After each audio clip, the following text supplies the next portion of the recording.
Hello everyone, this is Suchi from Curiotech. We are moving forward with the next topic, that is complexity analysis for this DSA series. We'll be understanding how the algorithm works here.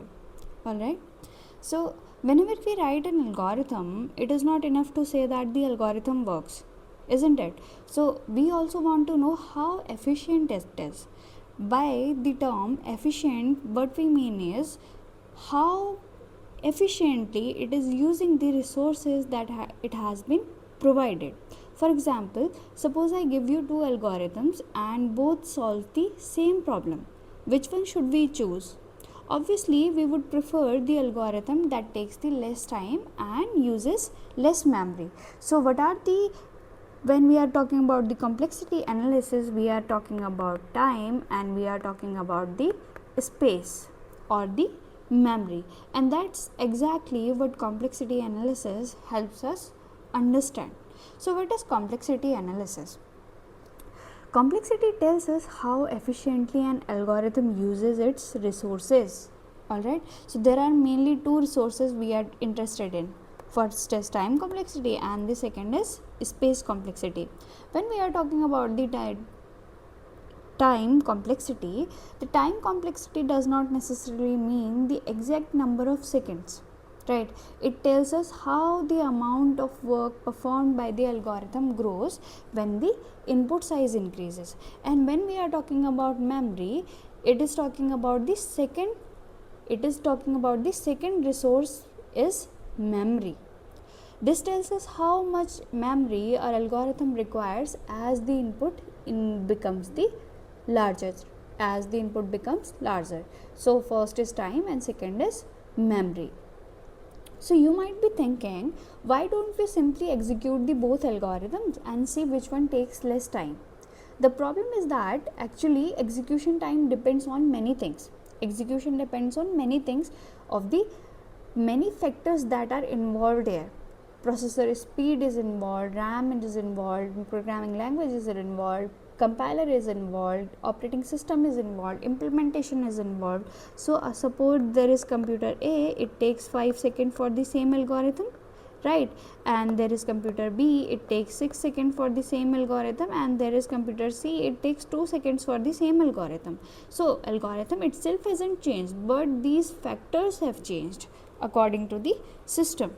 Alright, so suppose algorithm A takes the 2 seconds on my laptop and the algorithm B takes 3 seconds. That doesn't necessarily mean the algorithm A is fundamentally better. On the other computer, the result could be the different one. Alright, so instead of measuring the exact seconds, we analyze how the algorithm grows with respect to the input size. And this brings us to the first major concept, that is time complexity. That is the first time complexity. When we are talking about the time complexity, counting a meaningful unit of work and study how it grows with n. Alright, so suppose there is int x equals to 10, right? This is the one basic operation, simply int x equals to 10. This one basic operation, and now suppose I have for int I equals to 0 and I is less than n, and it is also incrementing, and we are saying cout I, and we are closing it. So how many times does this statement execute? Approximately n times, right? Approximately n times. So as n increases, the amount of work also increases, isn't it? That's what time complexity captures, right?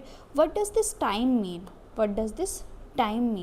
This time means memory accesses, comparisons, iterations, other basic operations. So when we say time complexity, we are not necessarily counting seconds, we are counting some meaningful unit of work, right?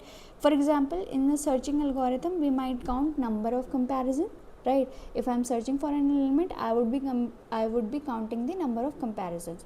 In another algorithm, I might count the number of iterations, isn't it? Suppose there is x equals to a plus b, and we can treat this as constant work, because it is just a assignment, so it takes big O of 1, that is constant time, right? Now if this happens in this loop and I increase, and I have just inside that loop for int I equals to 0, I is less than n, and there is I plus plus, and there is x plus plus. Alright, so this x plus plus happens in n times, so therefore it takes big O of n. This is the difference of increasing the input size.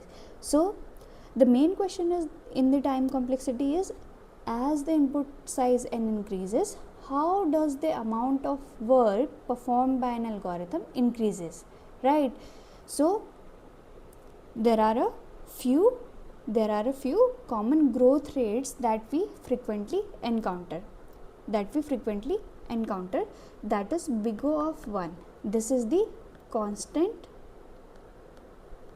time complexity, right? So if I am just assigning something, so suppose cout array 5, that means I can just directly go for the index 5 and it will take only constant amount of time. So that means the amount of work doesn't grow with n, so that is why it has the constant time. Constant time means the amount of work remains approximately the same regardless of the input size.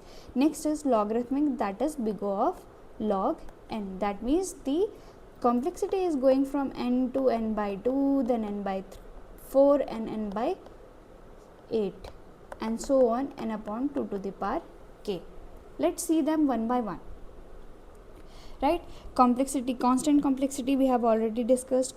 Now logarithmic we have already discussed, right? Binary search would be the best example of it, because it grows from n by 2, n by 4 and n by 8 and then go for till 2 to the power k, right? So it takes you to the logarithmic complexity, that is big O of log n. Next is linear, that is big O of n. That means finding minimum of in an unsorted array would be the best example of it, isn't it? If there are 10 elements, we may perform the approximately 10 comparison. If there are 1000 elements, then I will be approximately going for the 1000 comparison. That means the work grows directly with the input size n. That is why it is linear. Next is linear arithmetic. So n log n. So n here represents the linear and log n represents the logarithmic, right? That is why by combining them it becomes linear arithmetic. Alright, and merge sort and quick sort on average would be the best example of it. Merge sort gives you the big O of n log n complexity. These algorithms perform roughly n work across log n levels, that is why giving us the n log n complexity.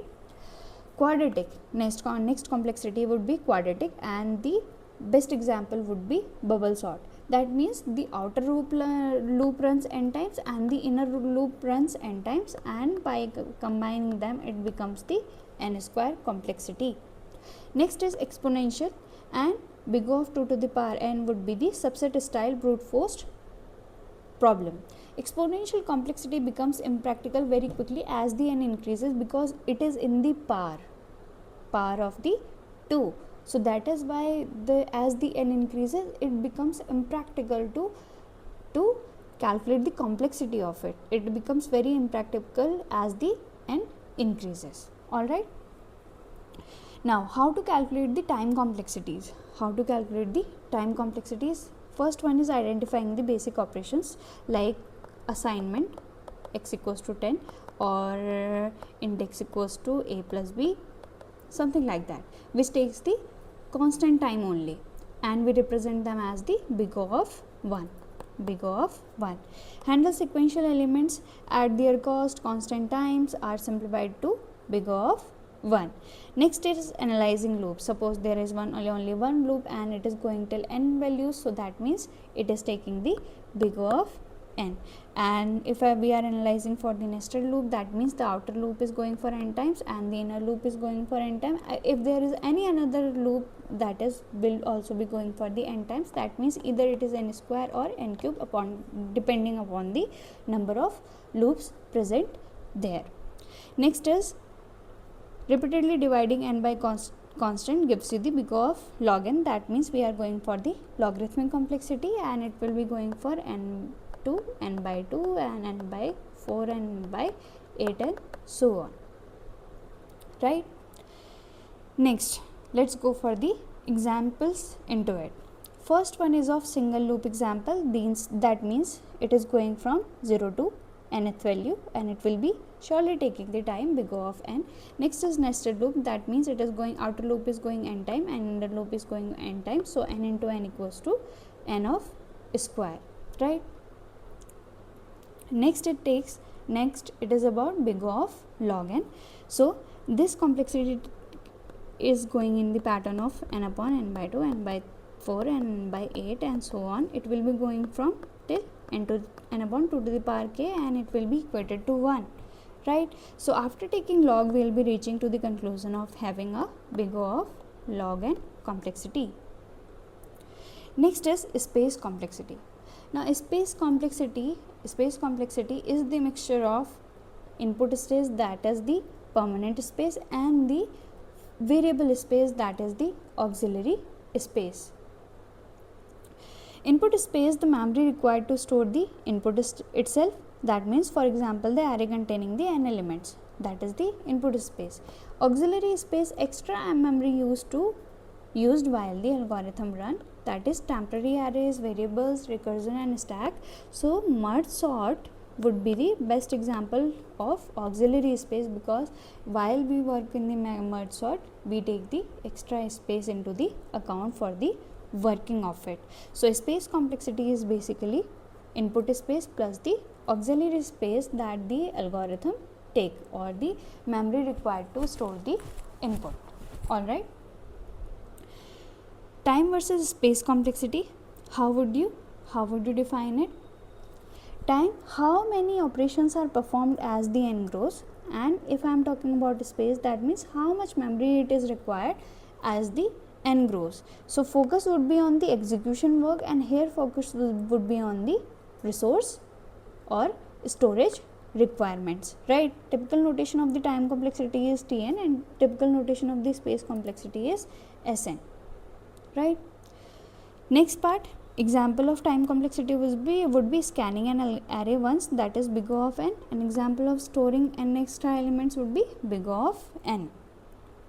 Here are the takeaways from this lecture. So first one is complexity measures scalability as the input size grows. So next part is time complexity tracks the growth in operation, space complexity tracks the growth in memory, and ignore constant and focus on the dominant growth. Alright.